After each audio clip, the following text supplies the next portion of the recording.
this year was unexpectedly very good as far as bilateral relations between Islamabad and Washington were concerned. A greater cooperation in the fight against terrorism.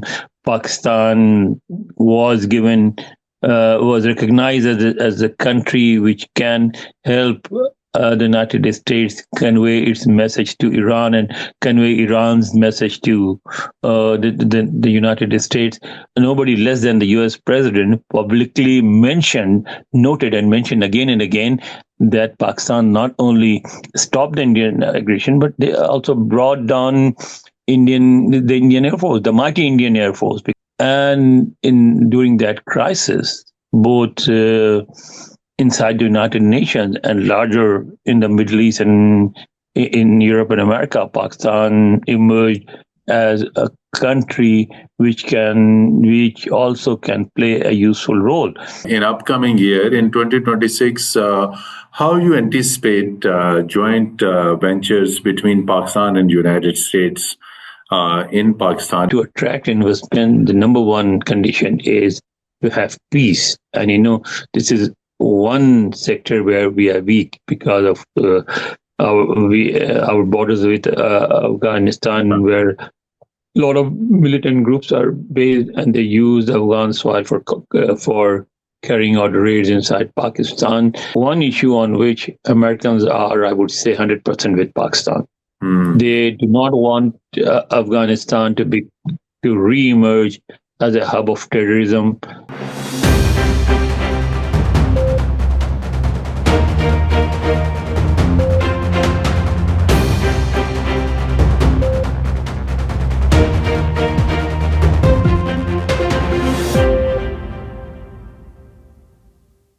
Bismillahirrahmanirrahim. Hello and welcome to program Insight in V News English. Dear viewers, 2025, which is near end, witnessed an unexpected upward trajectory in Pakistan-United States relations. We have seen high-level meetings between Pakistani leadership, Pakistani military leadership, and U.S. President Donald Trump in the White House, first in the June, later on 25th September. There was again a high-level meeting at the White House. U.S. President invited Pakistani Prime Minister Shehbaz Sharif and Chief of Army Staff and Chief of the Defense Forces Field Marshal Asim Munir. Other than this, there is a lot of discussion in the powerful circles of United States capital Washington about Pakistan. So how Pakistan achieved this tremendous praise from the White House, and in the aftermath of May conflict between Pakistan and India, it was again US President who talked about Pakistan's statesmanship in avoiding a major conflict with India, and also mentioned a number of times that more than 7 Indian fighter jets were shot by Pakistan. In today's conversation, we will review 2025 year in terms of relations between Pakistan and United States in the field of military, security, economic and trade domain, diaspora domains. And we will also discuss that quite recently, a number of important US newspapers also discussed Pakistan with a different angle and discussed India with a different angle. To discuss this all, we are fortunate to have with us Mr. Anwar Iqbal, a senior journalist and analyst based in Washington. Very warm welcome, Anwar Iqbal sahab, in program Insight in News English. So we will begin with this, that 2025 is ending. As I mentioned, that this year was unexpectedly very good as far as bilateral relations between Islamabad and Washington were concerned. There were extraordinary warmth, there were extraordinary meetings and series of contacts, series of visits.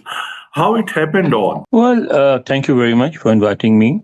First of all, I would say that the first signs of improvement came on the very day President Trump addressed the joint sitting of Congress, which is a traditional meeting that all U.S. presidents address after taking over the White House. And that is a very special meeting. It is telecast live. All the members of Congress attended. I mean, both the Senate and the House of Representatives are there. Then there are dignitaries, not just only from America, but from across the world. And it is watched across the world. I mean, I'm sure it was watched in Pakistan as well, and in India, in China, in Europe, and everywhere, because the next day, all the leaders comment as they did on this meeting too. So that's a very important meeting. What Pakistan had done days before that meeting was that it had arrested a terrorist leader who was escaping from Afghanistan, who was actually based in Afghanistan, but escaping to Pakistan or somewhere else, and Americans tipped the Pakistanis. Pakistanis conducted a raid, arrested him, and handed him over to the Americans. Now, this is something that could have been announced simply in a press release or by, say, the State Department or the Pentagon persons in their briefings. But instead, President Trump chose to mention this in his address to the nation, in his very first address. That was an extraordinary in his very first address to the nation. That was the first time. That was the first sign that the relations between Pakistan and the United States were improving. Before that, as we know, during the Biden administrations, Pakistan was almost put aside. Some senior officials did visit Pakistan, and some Pakistani officials came to Washington, but those were like very formal meetings without much substance. Then, of course, we saw people coming to Washington. I'll only speak of what we saw in Washington. So there were people coming from Islamabad, delegations, individuals participating in various meetings and seminars. And then we also saw here and there, not very regularly, but we also saw news stories and even long features talking about Pakistan and Pakistan-US relations, etc. The Pakistan's struggle against terrorism and everything. Not very regularly, but they just started appearing. And then something very big happened, something unprecedented, because, you know, in America, a formal meeting with the US president is almost entirely reserved for heads of state and heads of government. US president may meet a visiting army chief at the White House passingly, or, you know, at an event or somewhere, but usually an army chief is not invited to the White House to have an exclusive dinner with the US president, and which is actually before the not a dinner, it was actually a lunch, to an exclusive lunch with the US president. But before the lunch, they held formal meetings which continued over the lunch and after the lunch as well. Several substantial issues were raised in that meeting, and certain decisions were taken which were not announced, but we can still feel or see what those decisions could have been. I mean, like there have been improvement in trade ties, there have been a greater cooperation in the fight against terrorism. Pakistan was recognized as a country which can help the United States convey its message to Iran and convey Iran's message to the United States. And while this was going on,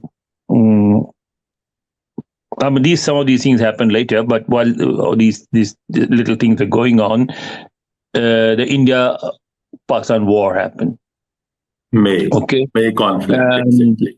And I mean, I'm sort of not saying it in sort of some of these things might have happened before and after, but it was in the same period that these developments were happening. And the India-Pakistan war happened, And that war, actually, it was after that war that the meeting between the army, that army chief was invited to the White House. Actually, this must be noted. It was after that war that the army chief was invited to the White House. So that India-Pakistan war, I think, was the game changer. Before that, Pakistan was taken as a country which had been a close US ally, and but it was not needed anymore. Pakistan was seen as a country which was no comparison to India. Pakistan was viewed from India's prison, and there were people who would actually say in seminars or on the media, they would say that let India deal with Pakistan, that it is India's business, not our business. But then this war happened, and contrary to what people thought might happen, which is that it will be just a one-way thing, and India will, God forbid, just overcome Pakistan, and that will be the end of whatever influence Pakistan still had in Washington. But it didn't happen that way. Pakistan not only stopped the Indian aggression, but Washington, and nobody less than the US president, publicly noted and mentioned again and again that Pakistan not only stopped the Indian aggression, but they also brought down the Indian Air Force, the mighty Indian Air Force, because it was considered that India had Rafale and God knows what other aircraft, and Pakistan was no match for India, and etc. But Pakistan did, and that shocked everybody, including people in Washington. They started thinking, no, hold on. It is not right to write off Pakistan. It is still a country that should be regarded with some respect, and that it is still a useful country. It could still be a useful ally, and that set the ball rolling. And we saw the army chief coming and having that lunch at the White House, and then all the things happened, and then this war in the Middle East happened. First, of course, this war had been going on actually in the Middle East, but the situation led to a greater clashes in the region. There was a war between Iran and Israel. Then Israel bombed places in Iran. Then the US bombed places in Iran. And then, of course, the crisis in Gaza, the way that the genocide conducted by Israel against the Palestinian people, all those things happened. And during that crisis, both inside the United Nations and larger in the Middle East and in Europe and America, Pakistan emerged as a country which also can play a useful role. And you saw that President Trump, in his meeting with the army chief, mentioned that Pakistan is a country that knows Iran very well, and it is a country that can help us, communicate our message to Iran. And then he saw that when the time came to start, that when the United Nations Security Council and the General Assembly passed several resolutions on the situation in Gaza, and finally a ceasefire was implemented, and then the talk of forming a stabilization force for Gaza started, and then it was mentioned by Washington and other powers that Pakistan could be a major part of that force, that Pakistan has troops that are very disciplined. Pakistan has troops that can play an effective role in disengaging Israel and the Palestinians. And you saw that when the same things were said about Turkey, Israel objected to it, but Israel did not object to Pakistan's presence because it was seen as a country that has a trained and professional army which can disengage them. So you saw that recognition. It was again mentioned recently by the U.S. Secretary of State, and talks are going on. There are some delays, but when it is expected in Washington that whenever that force is formed, Pakistan will be a part of it. Pakistan will be a part of it, and you described mainly two things: that India-Pakistan war was a game changer as far as Pakistan-US relations are concerned, and the conflict in Middle East, this Middle East peace plan, Gaza peace plan, also brought Pakistan and US more closer. So you have described this right from the beginning, from the president address to the nation, mentioning arrest of high-profile terrorists now. Mm. The relations are witnessing upward trajectory, extraordinary warmth. Everyone is commenting. How sustainable is this relationship between Islamabad and Washington? Although there are so many other challenges as well, and these challenges can affect this relationship, even the China factor. It is a real game changer. I mean, what happened? The war was India-Pakistan war. war, and the army chief meeting with President Trump at the White House. You see that Washington expected India to be an effective ally in that region. They Washington expected India to be an effective ally in the region. Remember when they were withdrawing from Afghanistan, they thought that India would help them. Some people in Washington also, not government officials, but think tanks and in the media, just spoke of the need to have some Indian troops in Afghanistan during the withdrawal to make the withdrawal smooth. That didn't happen. Then they expected India to provide greater financial support to Afghanistan. That did not happen. Then they expected India to play a greater role in negotiating terms with the Taliban. That did not happen. Then India was expected to be the major counter force against China. While India did accept that role, and it still is, it still wants to counter China's because it is in India's interest as well, but it did not do some of the things that Washington expected. Like they thought India would be more proactive, would challenge the Chinese influence, will perhaps reduce its trade, which is now more than $200 billion. I think $236 billion or something. So they expected that it will reduce its trade with China and everything, and that did not happen. Then Washington also expected India to reconsider its relationship with Russia and reduce its dependence on Russian weapons and build better ties with the United States, start buying American weapons in a larger scale. None of these things happened. So then people in Washington realized that, yes, India is an ally, and it is an important country to counter China's influence, but India has a mind of its own. And India has its own interest. So India would only do what it suits India's interest. It's not going to do everything that Washington wants it to do. It will pick and choose. On the other hand, they have had, very close relations with Pakistan in the past, and they saw that Pakistan was a dependable ally whenever. Of course, Pakistan also, they were on certain issues.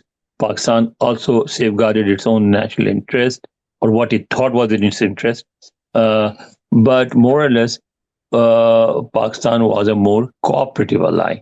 So they said that, okay, it is good to have good relations with India. It is good to use India, a major country, against China. But at the same time, it would be a mistake to ignore Pakistan, even if Pakistan is important, even if for ensuring that India stays on America's side.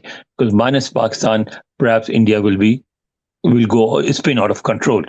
And so now there is, I would say, a realization in Washington of Pakistan's continued importance in South Asia, in Central Asia, and in the Middle East. It is seen as a country which is important to keep India within its limit.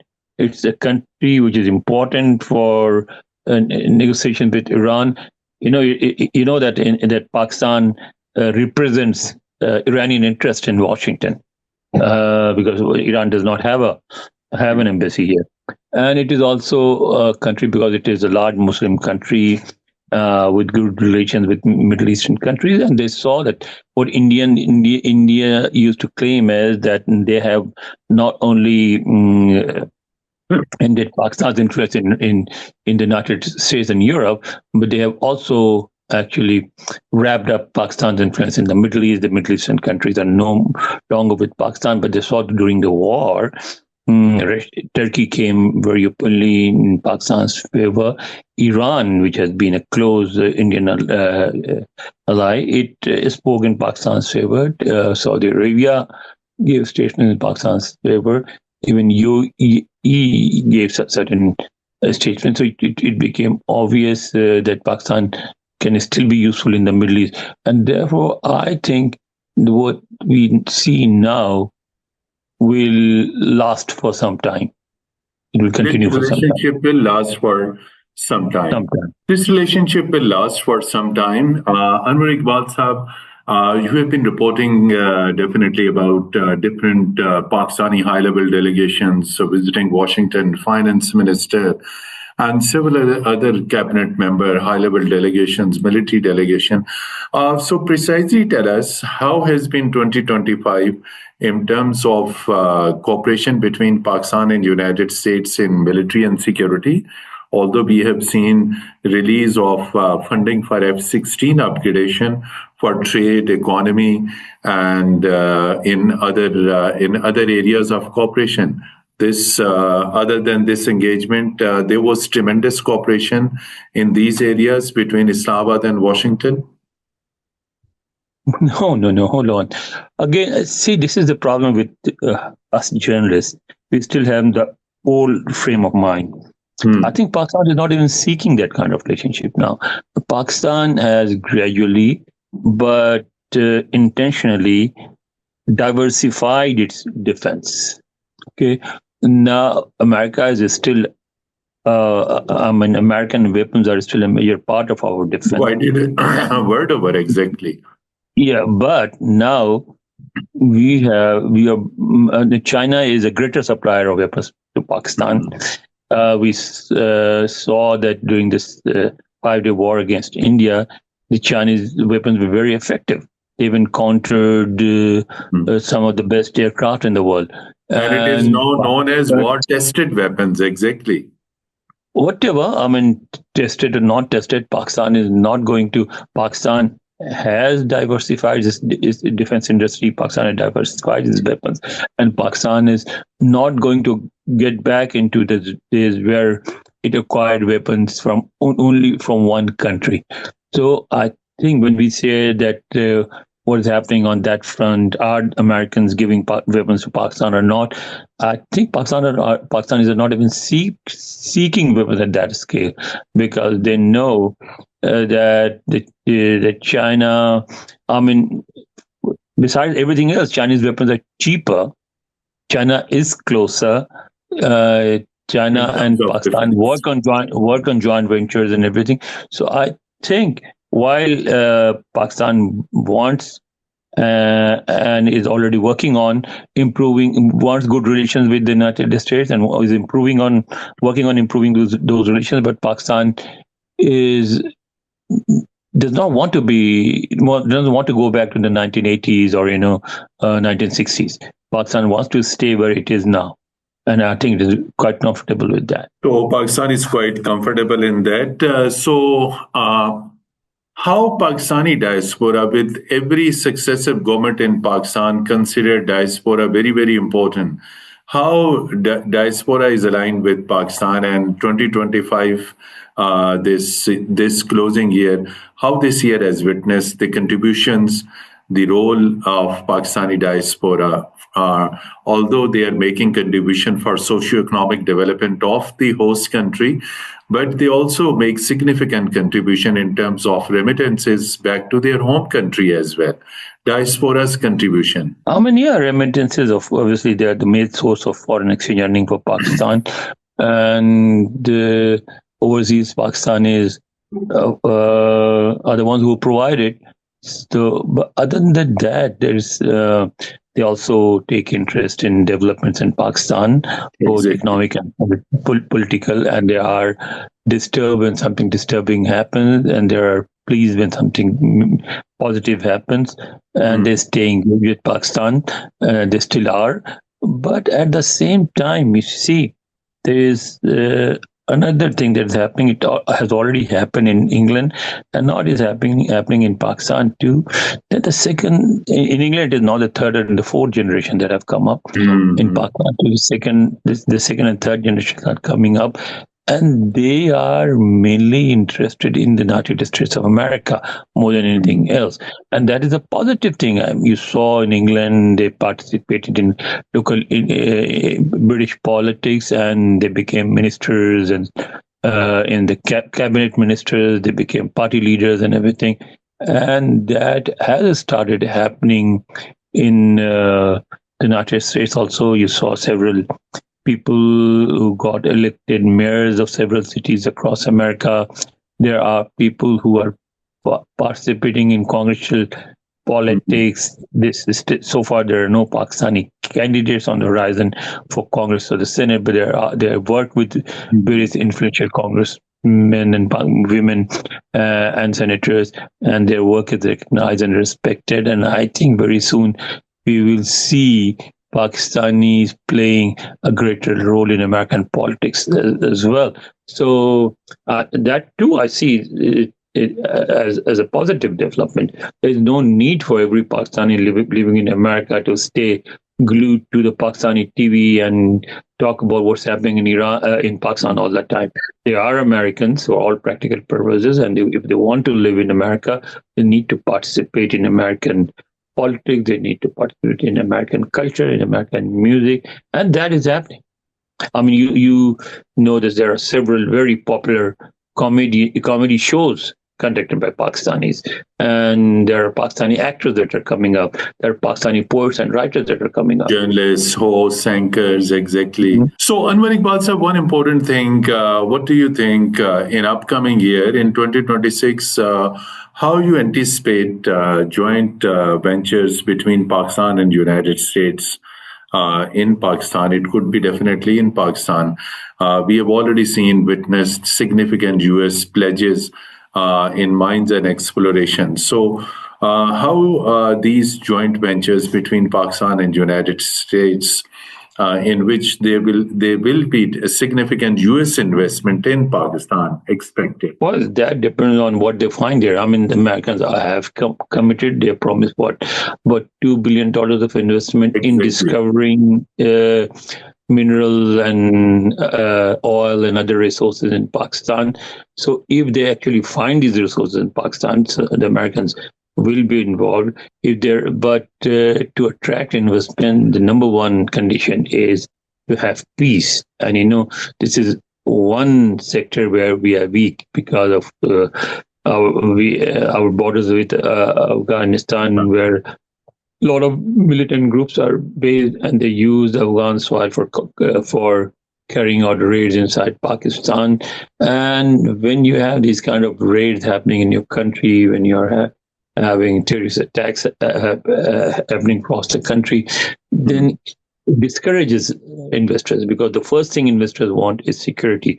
They do not bring their money to a country which is not secure. So if we want major investments from any country, we will have to improve the security situation first. Anwar Saab, last Afghanistan, and previously you have been to Afghanistan. You covered Afghanistan for major American media outlets as well. although after withdrawal of US forces in August 2021, previously Pakistan and Afghanistan used to be seen together in American foreign policy perspective. So after withdrawal, now as you mentioned, the arrest of an Afghan terrorist. So what do you think in the days to come? On counterterrorism domain, both countries could come together, sharing information, again tracing and hitting at different high-profile terrorists' hideouts in Afghanistan. One issue on which Americans are, I would say, 100% with Pakistan. They do not want Afghanistan to re-emerge as a hub of terrorism. They do not want groups like ISIS, ISK, Al-Qaeda to build bases in Afghanistan.